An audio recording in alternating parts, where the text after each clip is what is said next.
Welcome to your Seat at the Table. I'm Rick, and this is Dungeons & Dragons, the Expert Edition. Unfortunately for me, this is obviously an aftermarket PDF that I printed out. Back in 81 or 82, the book was published. The book came out. It was actually a box set called the Blue Box, and one it was in 81, and I think I got mine in 82 because that's just the way it rolled out. And this was the next step, or the next generation from the basic box set, which was a red box, or the red book. And of course that was built off of the original white box set, which I never got. I never had the white box series, and I've yet to find a PDF version that's free. I mean, I'm sure they're out there, but I haven't found one yet. I mean, I've got the original chainmail up here, and I did a video on it a long time ago. If I can find it, I'll put a link on it to take you to it. But if you were born in the 70s or 80s, or you started gaming in those years, this was one of those almost must-have. Most gamers of any serious sort of the time, unless you were already nailed down into a particular genre or game system, and there were a lot of them, don't get me wrong, there were a lot of game systems even back then. Nowhere near what we got today, but there was quite a few. But Dungeons & Dragons has the reputation that it does, in part because so many people were involved in it and got into it. And one of the things I've always liked about this is it's this medium step of crunch. We're starting to see crunch become really, really heavy, as we will see in the advanced versions of the books when they come out. And the simplicity of the mechanics, though, are solid, and still solid today. You should be able, if you've never played a game in your life, you should be able to pick up the basic box set or the basic book of Dungeons & Dragons and run a game within 30 minutes, maybe an hour, if it takes you to stretch out a little bit, without any too much complications. And you only needed this single book, because this is your player's handbook and your monster manual and your dungeon master's guide all in one. And so you can't get much lighter than these original sets. And of course, it stipulates in here quite clearly that you need to have the red book set to go with it. This rulebook provides a continuation of the Dungeons & Dragons basic rules, allowing characters to advance to the 14th level and DMs to expand and vary adventures possible for the characters. Much of this information given here is new, blah, blah. Therefore, the reader should feel to be familiar and comfortable with the Dungeons & Dragons basic rulebook, rereading part or all of it if necessary, etc. So we talked the scope of the rules, assisting a novice player, standard terms used, the wilderness campaign, the high and low level characters, using D&D expert rules with an early edition of D&D basic. So even then, we'd already had several variations of the basic rule book come out. So they would have been talking about the white book, of course, and then red book. And I don't know if the red book basic had a revision. That I can't tell you if it did or it didn't, and I didn't think to go do research on it. So if anybody you know, hey, knock yourself out and throw in a comment. So we talk about the basics, charts and tables for things like clerics versus the undead, dwarves and elves, hit points, experience points, keeping in point that these were, back in the day, if you wanted to be a dwarf, that was a class. You weren't going to be a dwarf fighter or a dwarf cleric necessarily. You were going to be a dwarf that might have a skill set, and it's the same for the elves. That was one of the significant changes that came about when advanced rules came out. They really ramped that up and changed it, and it made more sense than it's never made. You go back and look at this now, you think, Jesus, how was that a thing? But it was a thing 30-40 years ago, because it just was. Things change. So the same goes with the halflings. So our classes are basically, we're here. We have a cleric, we can play a dwarf, we can be an elf, we can be a fighter, we can be a halfling, we can be a magic user, or we can be a thief. We can't be a halfling thief. because you just can't, and it won't get to multi-character. I don't remember multi-character classes being introduced until advanced version, but I could be wrong. I guarantee you, it has been 35, 40 years since I've ever used these rules to play a game. But the fact doesn't change that if there was an argument for a starter set that you could give away as a gift to people just to get people interested, a modern version of the basic D&D rules would be something like that. Well, I think we'll never see that sort of thing, at least not officially anyway. So, cost of weapons, equipment, and I always look at the equipment guide or the equipment list and weapon equipment list from issue to issue, or from I want to say damn it, edition to edition, because you never know what may have been either left out or changed or added, because that's usually what I'm looking for, is things that have been added, or if something significant and is changed in how that equipment or weapon is applied. So part 3 is on spells, and the spells list of stuff are fairly robust and yet simple and basic. They don't have nearly as many spells and items and options for your characters, because that comes in later books and later crunch and later what do they call that, slash book? No, not slash. For Pete's sake, it'll remember when I don't need to remember it. So more spells, illusion spells. Now we got things like traveling by air, obstacles to movement, becoming lost. So there's the rules on movement. Yeah, part 4, the adventure. Organizing the party, base towns, mapping, time scale movement, traveling by air, obstacles to moving, becoming lost, specialists and mercenaries. Becoming lost can have some pretty. It's not something that's common in most games. The players nor the GMs consider that as an option, and I think that's kind of sad, because I've had some pretty fantastic impromptu adventures occur on the gaming table because the characters took a wrong turn and did get lost, or did listen to the wrong advice and not get a second opinion on something, and end up in a completely different place with a completely different agenda before the end of the session. So we got specialists and mercenaries. Part 5, encounters. It's the thing about the hirelings and henchmen. Of all the role-playing games out there that I'm familiar with, none of them but Dungeons and Dragons gives so much emphasis and rule construction or game building for the idea of having hirelings and minions and flunkies and things like this, and their roles and their advantages for doing so. And in part, I've always thought it was because it gave you a way to justify having other NPCs in your group. Because as a kid, I can tell you, I only had a handful of friends that were into this stuff, and we were obsessed with it.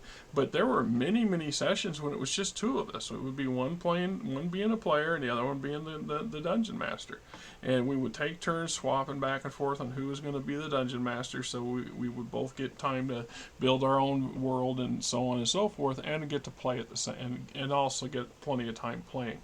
And occasionally we'd have a second and third, but it was rare for me to have 4 people or more at a table. And until I got into my 20s and I became involved in a game club at the time. So the truth is that having the mechanics to justify having, quote, mercenaries or minions or hirelings or whatever to fill out your missing components of your party isn't always a bad thing, and it helps you justify why they're there and how you can, quote, kind of just order them around.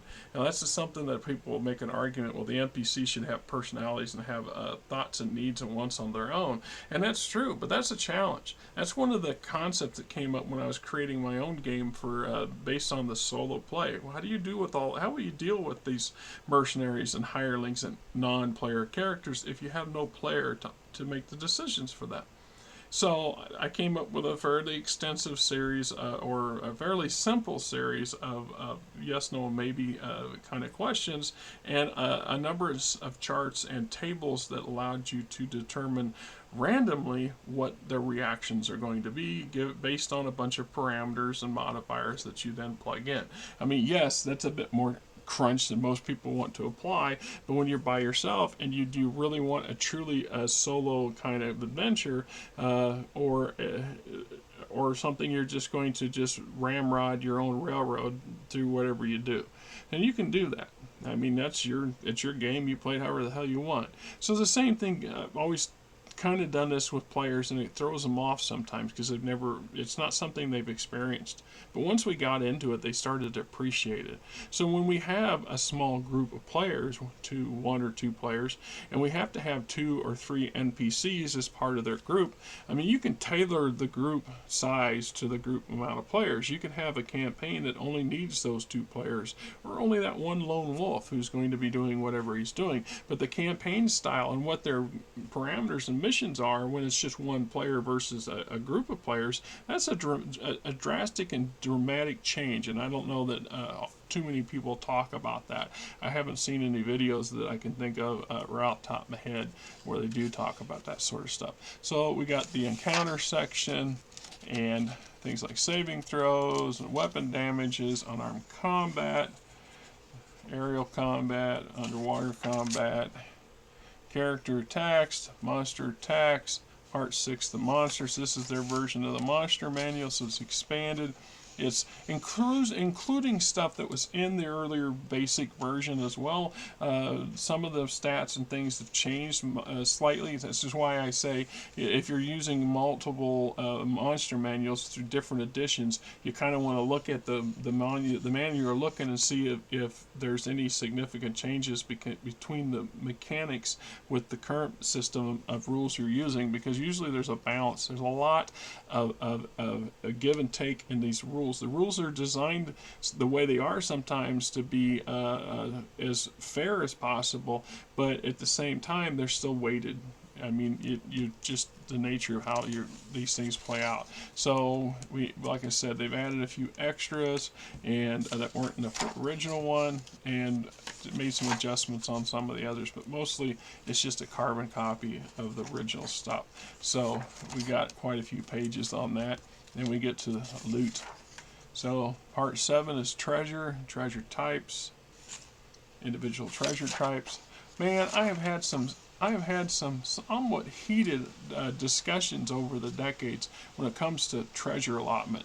So many people want to just be Monty Hall, and I did for a long time too, until I started realizing just how much you're losing for doing that. I mean, there's a reason why you can get your lodging for less than a silver in a town. When you go out to adventure and you come back with enough gold and jewels and whatever to literally buy the kingdom, you have to take that into account. So my argument would be, where was the monster? What do you mean? It says, well, it says the monster's treasure is this thing here, and you go to this chart and you roll this. Sure.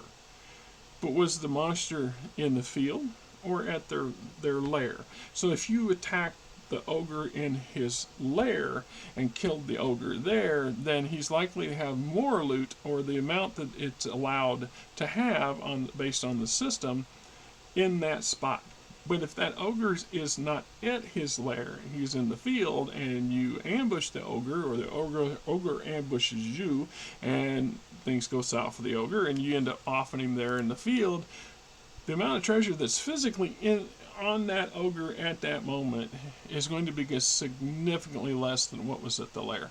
And so unless you have the skill for tracking and the time, or maybe some magic to find the lair, and if so, is it worth your time? And what's the chance of there being more ogres at the lair, and they might be terribly upset that their buddy ogre is no longer coming home, and you're coming to follow up on his or her stuff? Yeah, so it's something to be thought about. It's like weapons. When I had my buddy Kenny, he went through this.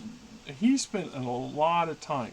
I'm not faulting the man. He really spent a lot of effort to roll out the treasure for this horde.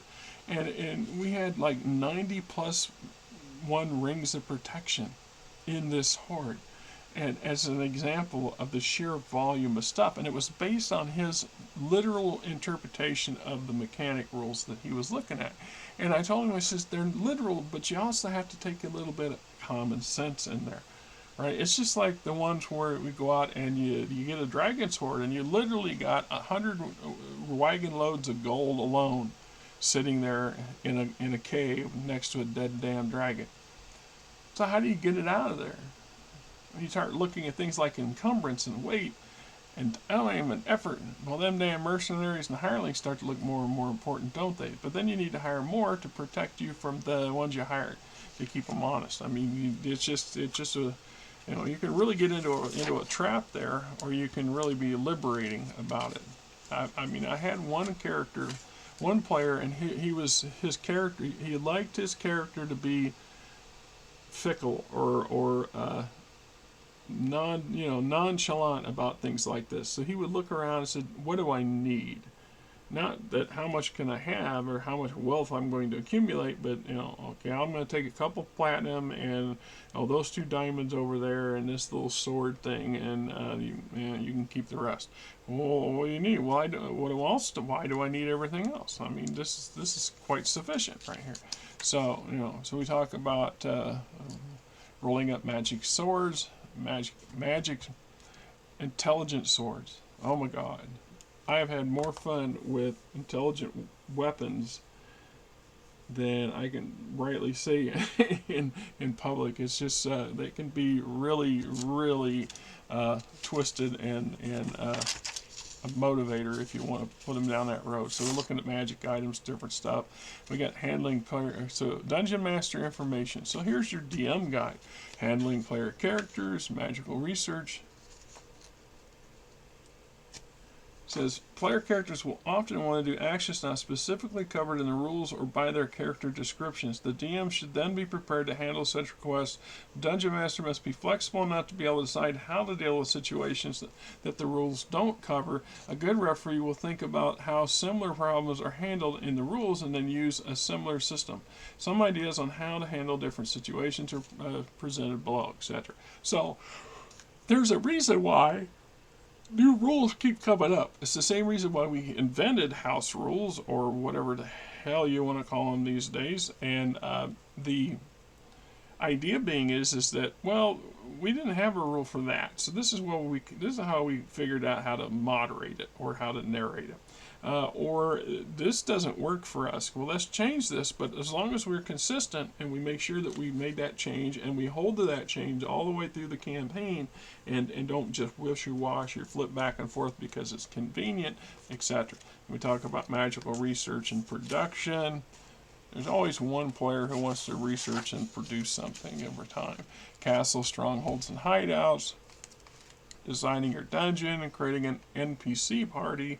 NPC magic items, treasure, designing a wilderness, wandering monsters, wilderness encounters, right? Castle encounters, non-humans, things, gnomes, the gnomes lair, human lands. I got a map here of the Grand Duchy of Karmakikos. I don't know how many hours my friends and I stomped all the way across and back again and destroyed how many different frickin' Xerox copies of that map over the years. It's crazy.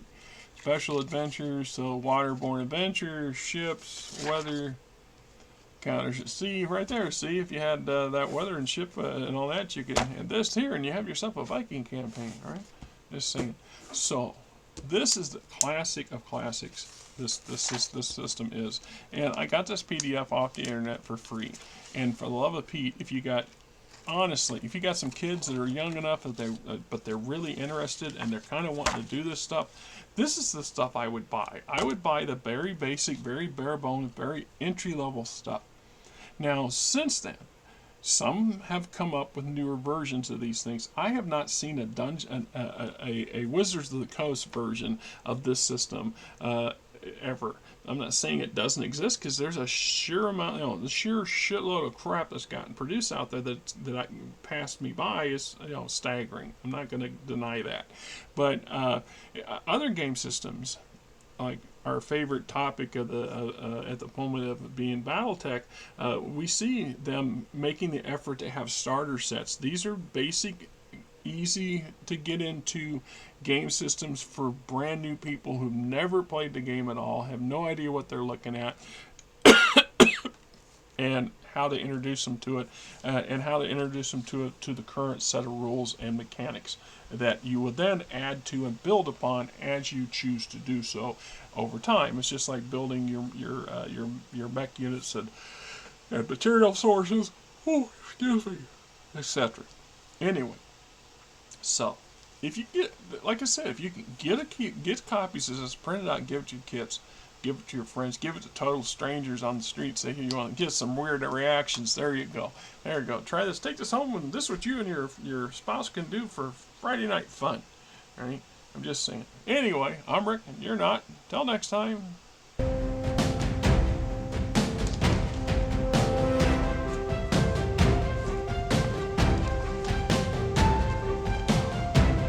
Because you want the cat girls to exist.